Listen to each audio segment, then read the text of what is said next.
വിഷു തീമിൽ എന്തെങ്കിലും ഒന്ന് സ്റ്റിച്ച് ചെയ്യണമെന്ന് വിചാരിച്ചിരിക്കുമ്പോഴാണ് കുറേ മുമ്പ് ഞാൻ മേടിച്ച് വെച്ചിരിക്കുന്ന ഈ ചുരിദാർ സെറ്റ് എൻ്റെ കയ്യിൽ കിട്ടിയത്.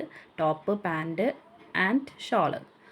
അപ്പോൾ ഇതിലെന്തെങ്കിലും ഒരു താജ്മഹൽ പണിയണമല്ലോ. ഈ ഒരു ടോപ്പിൻ്റെ മുകളിൽ മാത്രം ആ ഒരു നെക്ക് പോർഷനിൽ മാത്രമാണ് ആ ഒരു വർക്ക് വന്നിട്ടുള്ളത്. ഫസ്റ്റ് തന്നെ ഞാൻ അതിൻ്റെ പാൻറ്റ് പലാസോ പാൻറ്റാണ്, അത് സ്റ്റിച്ച് ചെയ്ത് മാറ്റി. ബാക്കി കുറച്ച് അധികം മെറ്റീരിയൽ ഉണ്ടായിരുന്നു.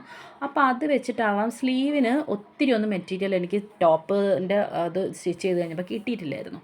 അപ്പോൾ സ്ലീവിന് കുറച്ച് മഞ്ഞ എടുത്തിട്ട് ബാക്കി ഫ്ലോറൽ പ്രിൻറ്റ് ഈ ഒരു ലേസും കൂടി അറ്റാച്ച് ചെയ്തിട്ട് ഇങ്ങനെ കൊടുത്തു. എന്നിട്ട് എനിക്ക് വേണ്ട അത്ര ലെങ്ത്ത് എൻ്റെ അതിന് കിട്ടിയിട്ടുണ്ടായിരുന്നില്ല സ്ലീവിന്. പിന്നെ ഞാൻ ആ ഒരു ഭാഗം, അതായത് ടോപ്പിൻ്റെ താഴെ ഉണ്ടായിരുന്ന ഒരു ഭാഗം കൂടി അറ്റാച്ച് ചെയ്ത് ഫിനിഷ് ചെയ്തിട്ടുണ്ട്. പിന്നെ ഫ്ലോറൽ പ്രിൻറ്റ് ഒരു ട്രയാങ്കിൾ ഷേപ്പിൽ എടുത്തിട്ട് രണ്ട് സൈഡായിട്ട് അറ്റാച്ച് ചെയ്ത് കൊടുത്തിട്ടുണ്ട്. അങ്ങനെ ഞാനിത് ഫിനിഷ് ചെയ്തിട്ടുണ്ട്. ഇത് ഷോൾ ഇട്ടിട്ടുള്ള ലുക്കാണ്. എനിക്ക് ഇത് ഒത്തിരി ഇഷ്ടപ്പെട്ടു. വിഷു തീമിലൊക്കെയുള്ള ഒരു നല്ല ഫ്ലോറൽ പ്രിൻറ്റ്, നല്ല മഞ്ഞ കളറിലുള്ള ഈ ഒരു റെഡിമെയ്ഡ് ലുക്കിലുള്ള ഒരു ചുരിദാർ എനിക്ക് കിട്ടിയിട്ടുണ്ട്. നിങ്ങൾക്ക് ഇഷ്ടപ്പെട്ടെങ്കിൽ ഒന്ന് കമൻറ്റ് ചെയ്യൂ.